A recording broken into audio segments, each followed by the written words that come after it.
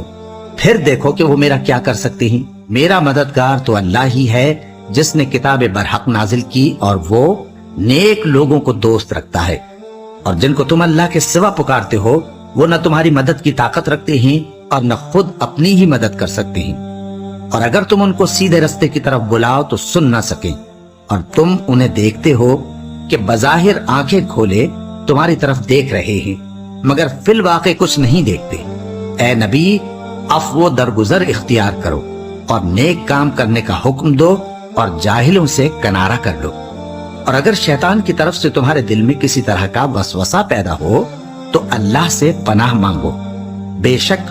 وہ سننے والا ہے، سب کچھ جاننے والا ہے۔ جو لوگ پرہیزگار ہیں جب ان کو شیطان کی طرف سے کوئی وسوسہ پیدا ہوتا ہے تو چونک پڑتے ہیں اور دل کی آنکھیں کھول کر دیکھنے لگتے ہیں، اور ان کفار کے بھائی انہیں گمراہی میں کھینچے جاتے ہیں، پھر اس میں کسی طرح کی کوتاہی نہیں کرتے، اور جب تم ان کے پاس کچھ دنوں تک کوئی آیت نہیں لاتے تو کہتے ہیں کہ تم نے اپنی طرف سے کیوں نہیں بنا لی؟ کہہ دو کہ میں تو اسی حکم کی پیروی کرتا ہوں جو میرے پروردگار کی طرف سے میرے پاس آتا ہے۔ یہ قرآن تمہارے پروردگار کی جانب سے دانش و بصیرت اور مومنوں کے لیے ہدایت اور رحمت ہے۔ اور جب قرآن پڑھا جائے تو توجہ سے سنا کرو اور خاموش رہا کرو تاکہ تم پر رحم کیا جائے، اور اپنے پروردگار کو دل ہی دل میں عاجزی اور خوف سے اور پست آواز سے صبح و شام یاد کرتے رہو، اور دیکھنا غافل نہ ہونا، جو لوگ تمہارے پروردگار کے پاس ہیں وہ اس کی عبادت سے روگردانی نہیں کرتے اور اس پاک ذات کو یاد کرتے اور اس کے آگے سجدے کرتے رہتے ہیں۔